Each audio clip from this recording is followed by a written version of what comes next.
Hello, and today we are going to be looking at violence in sport. We'll be looking at what violence is, why it is used in sport, and the difference between aggressive behaviour and violence.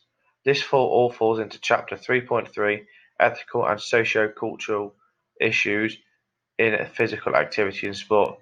It is important to understand the word violence and its meaning within a sporting context. Violence is used in sport as behaviour with the intent to harm others outside the rules of the game or activity. Violence is used within sport to gain an advantage, to retaliate, or because of a player's frustration. Violence in sport can lead to injuries to both the instigator and the victim. In sport, it is often difficult to identify between what is aggressive behaviour and what is not. An example of this comes from rugby union, where an infringement in rugby may look like violence, but could be an unintentional event or an accident.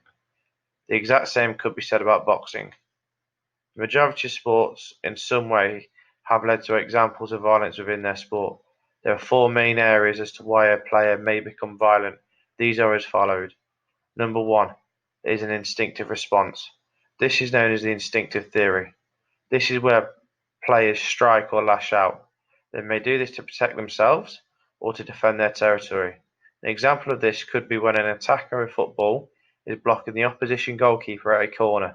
This could cause the goalkeeper to lash out and take violent action. Reason two is that we get frustrated. Again, this is an instinctive response. Sport can be very frustrating at times, especially when events are not going in a certain player's way. Players may be unhappy with the way they are playing or believe that they have been on the receiving end of a few poor results or decisions. This results in player violence. Reason three is that we copy others. A lot of people, especially aspiring young sports players, will have role models. If they see one of their role models act violently, this increases the chance of a repeat of this behaviour from themselves. Equally, certain players may feel obliged to act violently to fit in with a certain group. The last reason is we simply get angry. This may be a result of being frustrated, as previously explored. When we get angry, our heart rate increases as well as our blood pressure. As a result, the hormone adrenaline is released. Therefore, players can get agitated and want to show that they are angry and therefore perform violent acts within their sport.